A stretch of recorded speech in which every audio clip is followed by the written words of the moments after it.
Hi hello ನಮಸ್ತೆ ವೀಕ್ಷಕರೇ, ನಾನು ನಿಮ್ಮ ಜಿ ಮಾತಾಡ್ತಿರೋದು.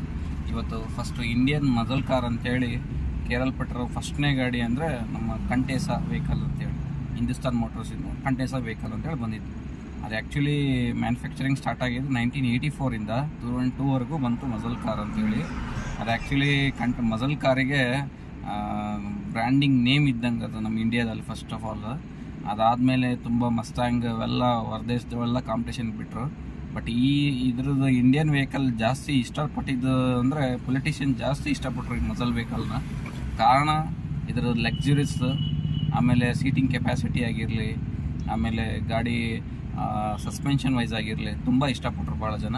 ಆಮೇಲೆ ಈ ಗಾಡಿ ಬಂದಿದ್ದು ವೇರಿಯಂಟ್ ಏನೇನಂದ್ರೆ ಪೆಟ್ರೋಲ್ ವೆಹಿಕಲಲ್ಲಿ 1800 cc ಬಂತು, ಆಮೇಲೆ ಡೀಸೆಲ್ ವೆಹಿಕಲ್ 2000 cc ಬಂತು. ಆ್ಯಕ್ಚುಲಿ ಆವಾಗಿನ ಟೈಮಲ್ಲಿ ಅಂಥ ಟೆಕ್ನಾಲಜಿ ಇಲ್ಲ ಅಂದ್ರೂ ನಾರ್ಮಲ್ ಇಂಜಿನಲ್ಲೇ ಇವರು ಕ್ಲಿಕ್ ಆಗಿದ್ರು ಹಿಂದೂಸ್ತಾನ್ ಮೋಟಾರ್ಸ್ ಅವರು.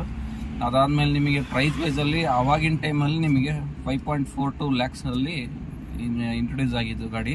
ಆಮೇಲೆ ಈ ಗಾಡಿ ಬಂದ್ಬಿಟ್ಟು ನಿಮಗೆ ಫಸ್ಟು ರೇರ್ ವೀಲ್ ಡ್ರೈವ್.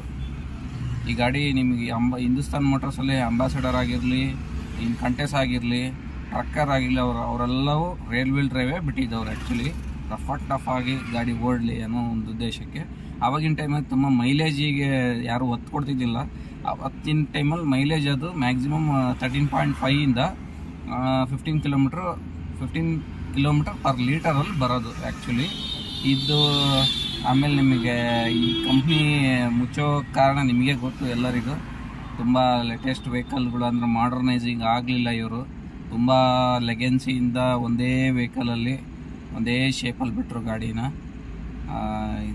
ಅದ್ರದ್ದು ಅಂತ್ಯ ಕಂಡಿದ್ದು ಇದೇ ಉದ್ದೇಶ. ಬಿಟ್ಟರೆ ನಿಮಗೆ ಈಗೂ ಭಾಳ ಜನ ಇಷ್ಟಪಡ್ತಾರೆ ಮಜಲ್ ಕಾರ್ ಅನ್ನೋದು. ಈ ಗಾಡಿಗಳು ಇಂಡಿಯಾದಲ್ಲಿ ಇದ್ದಾವೆ, ಬಟ್ ಮ್ಯಾನುಫ್ಯಾಕ್ಚರಿಂಗ್ ಇಲ್ಲ.